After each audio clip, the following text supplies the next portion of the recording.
Right welcome back. Nagesh గారు, మరొక ముఖ్య విషయం అండి.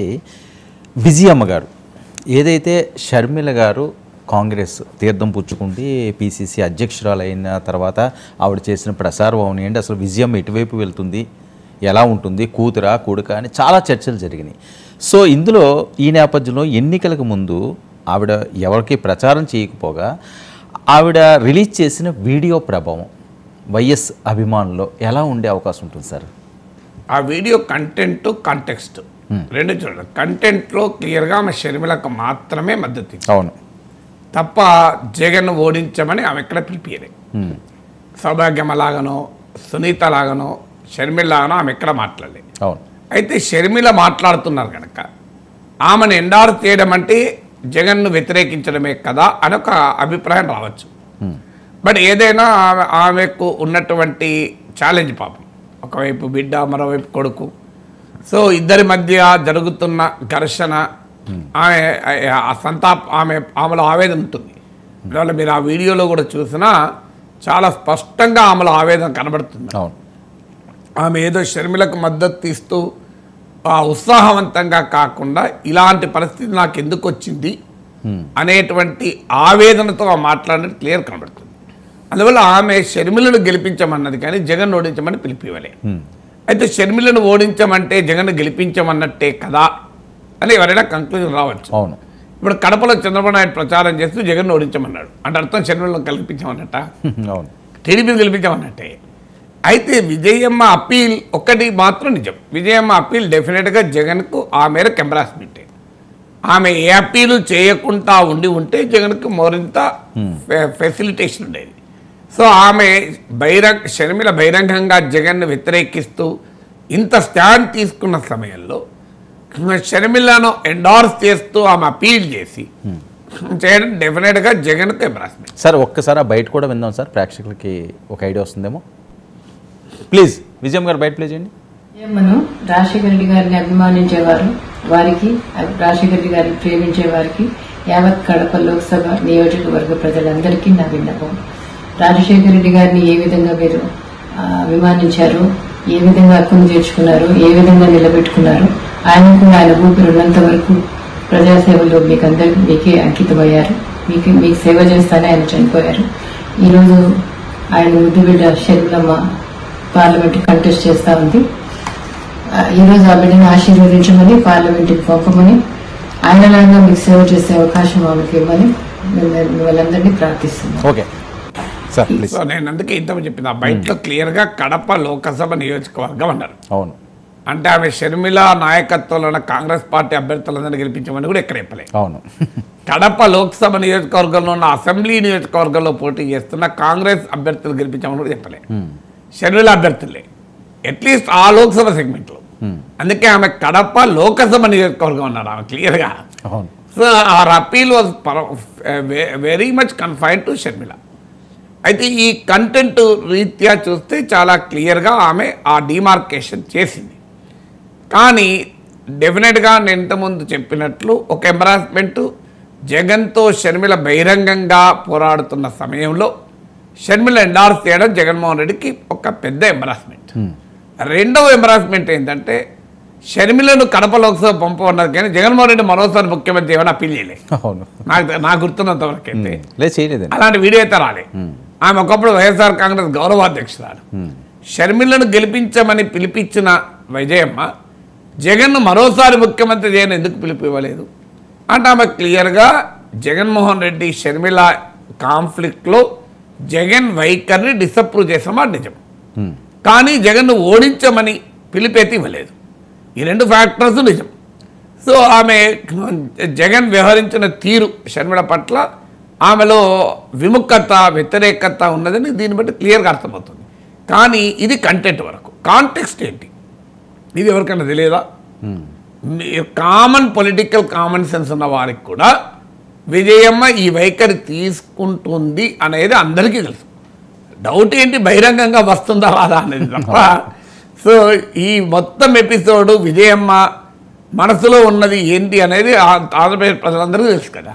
ఎందుకంటే ఆమె వైఎస్ఆర్ కాంగ్రెస్ గౌరవాధ్యక్షురాల పదవిని వదులుకొని ఆమె ఎక్కడా జగన్మోహన్ రెడ్డిని గెలిపించమని క్యాంపెయిన్ చేయక ఇదివరకు క్యాంపెయిన్ కూడా చేశారు కదా, అవును ఇదివరకు పోటీ కూడా పోటీ చేశారు పార్లమెంట్ అసెంబ్లీకి.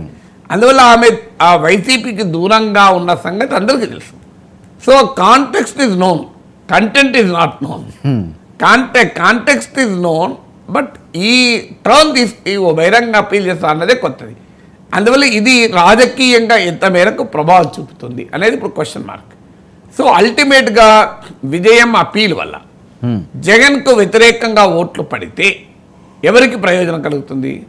షర్మిలకు ప్రయోజనం కలగదు. అవును, షర్మిల కడప లోక్సభ స్థానంలో కూడా ప్రయోజనం కలుగుతుందో లేదో.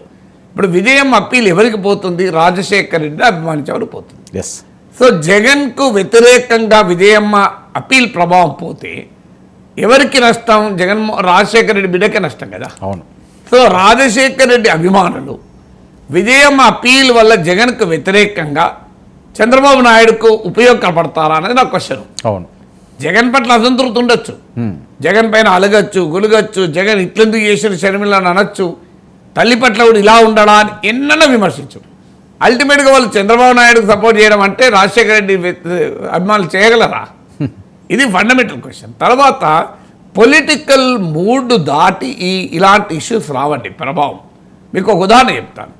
చంద్రబాబు నాయుడుకు వ్యతిరేకంగా ఒక దశలో దగ్గుపాటి పురంధేశ్వరి, దగ్గుపాటి వెంకటేశ్వరరావు ఇద్దరు తిరగబడ్డారు. సంత ఎన్టీ రామారావు బిడ్డ అల్లుడు. అవును. ఏం ప్రభావం చూపారా? నథింగ్. అవును. సంత కొడుకు చైతన్య రథసారథి హరికృష్ణ తిరగబడ్డాడు. అవును. అన్న టీడీపీని పెట్టాడు. ఏమైనా ప్రభావం చూపెట్టాడా? అవును. నథింగ్. అసలు ఎన్టీ రామారావు ఏం ప్రభావం చూపెట్టాడు నాకు చెప్పండి. అవును, ఆయన మళ్ళీ పార్టీ పెట్టుకున్నాడు. ఆయన పార్టీ పెట్టుకుని నడవలేదు కదా టీడీపీ, చంద్రబాబు నాయుడు ముందు. అవును. అసలు ఎన్టీ రామారావు బతికున్న సమయంలోనే రామారావు రోడ్డు మీదకి వస్తే లక్షల సంఖ్యలో జనం వచ్చి చంద్రబాబు నాయుడు చీకొట్టాలి కొట్టరా? అవును. మన కళ్ళ ముందు చూసాం కదా. ఎస్. పొలిటికల్గా చంద్రబాబు నాయుడు ప్రివైల్డ్ ఓవర్ ఎన్టీ రామారావు కదా. ఎన్టీ రామారావు పెట్టిన పార్టీ, ఈవెన్ చంద్రబాబు నాయుడు కూడా ఎన్టీ రామారావు రాజకీయ వల్లనే వచ్చిన ఎలివేషన్ కదా. కానీ ఒక పొలిటికల్ కాంటెక్స్ట్ మూడ్లో టీడీపీ చంద్రబాబు నాయుడు వెనకాల ర్యాలీ ఎందుకని సాక్షాత్తు ఎన్టీ రామారావు వెనుక కూడా ర్యాలీ కాలే. అవును. ఆ తర్వాత కూడా మీరు గమనిస్తే హరికృష్ణ ప్రయత్నం ఫెయిల్ అయింది, పురంధేశ్వరి ప్రయత్నం ఫెయిల్ అయింది, లక్ష్మీపార్వతి ప్రయత్నం ఫెయిల్ అయింది. అంటే దీన్ని ఎలా అర్థం చేసుకోవాలి? ఇప్పుడు జగన్ వర్సెస్ విజయమ్మ అనే కాంటెక్స్ట్ రీడ్ చేసేవారు చంద్రబాబు నాయుడు వర్సెస్ ఎన్టీ రామారావు కాంటెక్స్ట్ కన్నా పెద్దదా ఇది? అవును. అక్కడ ఎన్టీ రామారావు బయటికి వచ్చి చంద్రబాబు నాయుడు మామూలుగా తిట్టలే కదా. ఆ వీడియోలు ఇప్పటికీ కూడా సాక్షి వాళ్ళు రోజుకోసారి వేస్తుంటారు కదా. వైసీపీ వాళ్ళు ప్రచారం చేస్తారు. రాజశేఖర్ రెడ్డి గారి కంటే చాలా ఎక్కువ ప్రజలు ఎన్టీఆర్ని పూజించారు ఒక దేవుడి కింద. అంటే నేను ఆ కంపారిజన్ కూడా చేయడం లేదు కానీ బట్ స్టిల్ ఎన్టీ రామారావు తీసుకున్న యాంటీ చంద్రబాబు నాయుడు పొజిషన్ కన్నాతో పోలిస్తే విజయం అయితే యాంటీ జగన్ పొజిషన్ తీసుకోలేదు. అవును. అలాంటప్పుడు అదే ప్రభావం చూపినప్పుడు చంద్రబాబు నాయుడు మీద ఈ జగన్ పైన ఎంత ప్రభావం చూపుతానది నా క్వశ్చన్. ఓకే.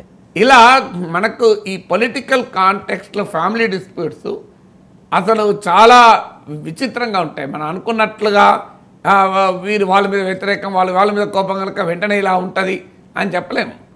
అందువల్ల ఆ పొలిటికల్ కాంటెక్స్ట్లో I don't think Vijayamma video వల్ల పెద్దగా రాజకీయ సంచలనం ఆంధ్రప్రదేశ్లో సృష్టిస్తుంది అనుకోను. కానీ జగన్మోహన్ రెడ్డిని వ్యతిరేకించే వారికి ఒక ఆయుధం ఇచ్చింది, ఓ సంతృప్తిని కూడా ఇచ్చింది. తల్లి చెల్లే కాదు తల్లి కూడా అని ఒక ఆనందాన్ని అయితే ఇచ్చింది. ఈ ఆనందమే తప్ప ప్లస్ జగన్మోహన్ రెడ్డికి ఎంబరాస్మెంట్ అనేది ఇచ్చింది, అంత కూడా డౌట్ లేదు. జగన్మోహన్ రెడ్డికి ఒక పెద్ద ఎంబరాస్మెంట్. అవును. కానీ దానికి మించి రాజకీయ ప్రభావం కానీ రాజకీయ సంచలనం కానీ ఇది క్రియేట్ చేస్తుంది అనుకోండి. నేను ఇంకొక ఉదాహరణ కూడా చెప్తాను. పొలిటికల్ కాంటెక్స్ట్ ఎందుకు కీలకం అంటే ఇప్పుడు మీకు తెలుగుదేశం పార్టీ తెలంగాణలో మనందరికీ తెలుసు చాలా శక్తివంతమైన పార్టీ. అవును. ఎన్టీ రామారావు కానీ ఈవెన్ చంద్రబాబు నాయుడు కానీ ఈనాటికి కూడా చంద్రబాబు నాయుడు అభిమానించే వాళ్ళు చాలామంది ఉంటారు. ఇప్పుడు హైదరాబాద్ మహానగరంలో చంద్రబాబు నాయుడు అభిమానించే వాళ్ళు కొన్ని వేలల్లో ఉంటారు, మీ వార్తలో చెప్పాలి లక్షల్లో ఉంటారు. ఇలాంటి ఆంధ్రప్రదేశ్ పోయి ఓటేశారు కదా. నేను 2021లో ఎమ్మెల్సీ ఎన్నికల్లో పోటీ చేశాను సార్. చంద్రబాబు నాయుడు అభిమానించే వాళ్ళలో చాలామంది పట్టభద్రులు. నాతో పాటు ఎల్ రమణ తెలుగుదేశం పార్టీ రాష్ట్ర అధ్యక్షుడు పోటీ చేశాడు. ఆయనకు 5,000 ఓట్లు వచ్చాయి, నాకు 55,000 ఓట్లు వచ్చాయి. ఓకే. నేను ఓడిపోయినా ఆయన ఓడిపోయారు, అది విషయం. మరి తెలుగుదేశం పార్టీ వాళ్ళు 5,000 ఉంటారా? అవును. తెలుగు చాలా పెద్ద సెక్షన్ కదా. అంటే అర్థమైంది, తెలంగాణ వచ్చాక పొలిటికల్ కాంటెస్ట్ మారిపోయింది. అవును రాజశేఖర రెడ్డి అభిమానించే వాళ్ళు తెలంగాణలో చాలామంది ఉంటారు, అవును ఉన్నారు కనుకనే 2009 ఎన్నికల్లో రాజశేఖర రెడ్డి రాష్ట్ర విభజనకు వ్యతిరేకమని తెలిసి కూడా రాజశేఖర రెడ్డి నాయకత్వంలో కాంగ్రెస్ పార్టీకి 50 సీట్లు ఇస్తే కేసీఆర్ నాయకత్వంలో టీఆర్ఎస్కి 10 సీట్లు ఇచ్చారు కదా 2009లో. అలాంటి రాజశేఖర రెడ్డి నాయకత్వంలో పార్టీ జగన్ నాయకత్వంలో కానీ షర్మిల నాయకత్వంలో కానీ ఏ మాత్రమైన ప్రభావం చూపింది తెలంగాణలో. ఉమ్మడి రాష్ట్రంలో కానీ విభజిత రాష్ట్రంలో కానీ ఏం ప్రభావం చూపలే కదా. అంటే that is the meaning of the political context. అందువల్ల విజయమ్మ పట్ల అభిమానం ఉండొచ్చు, విజయమ్మ వీడియో పట్ల జగన్ ఎంబారాస్మెంట్ కావచ్చు,